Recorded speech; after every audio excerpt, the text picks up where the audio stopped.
The BBC News now on BBC Two with Fiona Bruce.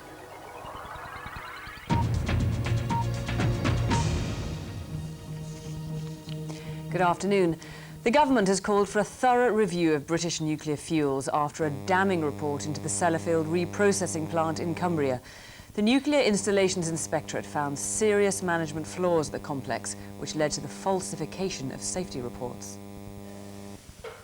The laboratory at the centre of today's storm lies idle, its workforce being retrained. In this part of the giant Sellafield complex, plutonium, the substance used for nuclear weapons, was turned into a new form of fuel for power stations. After these fuel pellets were produced, staff were found to have falsified records guaranteeing their quality. Today's report says the checks were probably skipped simply because the job was too boring. It couldn't have happened, say the inspectors, if there'd been a proper safety culture at Sellafield, and that had to change. If you do not manage and control operations on a site as complex as Sellafield properly, sooner or later you will get into a situation where you lose control. So far, only 5 process workers have been sacked at the plant. All managers are still in their jobs. The government's now insisting on a root and branch review of how the sprawling nuclear site is run. Unions have expressed dismay at the news that Ford is to cut 1,500 jobs at its plant in Dagenham in Essex. The cuts are being made because the company isn't selling enough cars in Europe.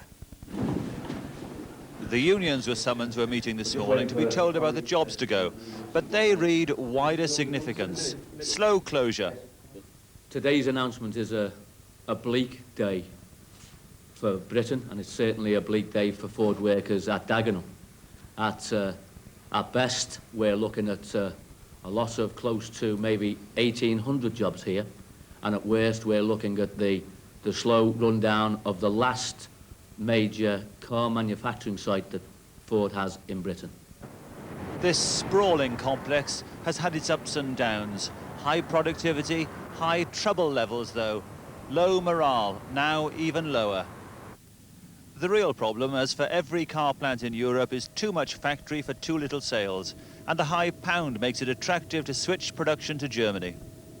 New figures suggest police records vastly underestimate the scale of sexual violence against women.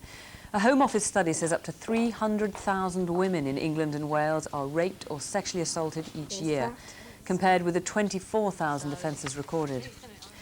The Ministry of Defence has admitted destroying 2 rifles it had promised to keep for a new inquiry into the Bloody Sunday killings, which begins next month. Ministers have apologised for the destruction of the weapons which were used on the day of the killings in Londonderry in 1972. An investigation by MOD police officers is now underway. The Crown Prosecution Service says no further charges are to be brought against the convicted serial killer Harold Shipman. Police believe they have enough evidence for the former GP to be tried for 23 more murders, but the Director of Public Prosecution says a fair trial would be impossible. As Harold Shipman began his life sentence, a minute's silence was held in Hyde to remember his victims, all of them, including those he was suspected of killing.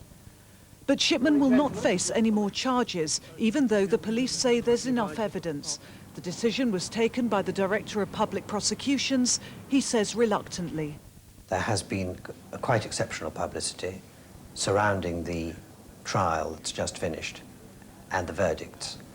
The whole of the country knows things which no jury trying Mr. Shipman on a second occasion should know, and that therefore the possibility of his having a fair trial in front of a new jury is remote. Harold Shipman was told he will spend the rest of his life in prison.